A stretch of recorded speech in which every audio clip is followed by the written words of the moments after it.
Congress ആർ.ജെ.ഡി seat ചർച്ചയുടെ ഭാഗമായി നിഖിൽകുമാർ ആർ.ജെ.ഡി അധ്യക്ഷൻ ലാലു പ്രസാദ് യാദവിനെ കണ്ടതോടെയാണ് തെരഞ്ഞെടുപ്പിൽ മത്സരിക്കാൻ നിഖിൽകുമാർ തയ്യാറെടുക്കുമെന്ന വാർത്തകൾ പുറത്തുവന്നത്. ബീഹാറിലെ ഔറംഗാബാദിൽ നിന്നും കോൺഗ്രസ് ടിക്കറ്റിൽ മത്സരിക്കാനാണ് തീരുമാനം.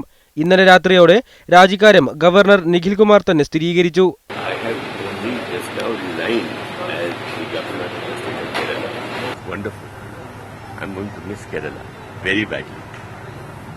It has been a wonderful experience, and I have found the people of Kerala out of this world.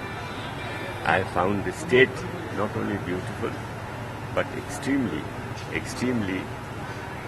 friendly, very development oriented, and extremely, I would say, compatible. So I'm going to miss Kerala a lot. ബീഹാറിലെ ഔറംഗാബാദ് മണ്ഡലം നിഖിൽകുമാറിന്റെ കുടുംബ മണ്ഡലം എന്ന് പറയാവുന്ന ഒന്നാണ്. പാരമ്പര്യമായി കോൺഗ്രസുകാരനായ അദ്ദേഹത്തിന്റെ അമ്മ ഈ മണ്ഡലത്തിൽ നിന്ന് ലോക്സഭയിലെത്തിയിട്ടുണ്ട്. 2004 ലോക്സഭാ തെരഞ്ഞെടുപ്പിൽ ഔറംഗാബാദിൽ നിന്ന് മത്സരിച്ച നിഖിൽകുമാർ വിജയിച്ചിരുന്നു.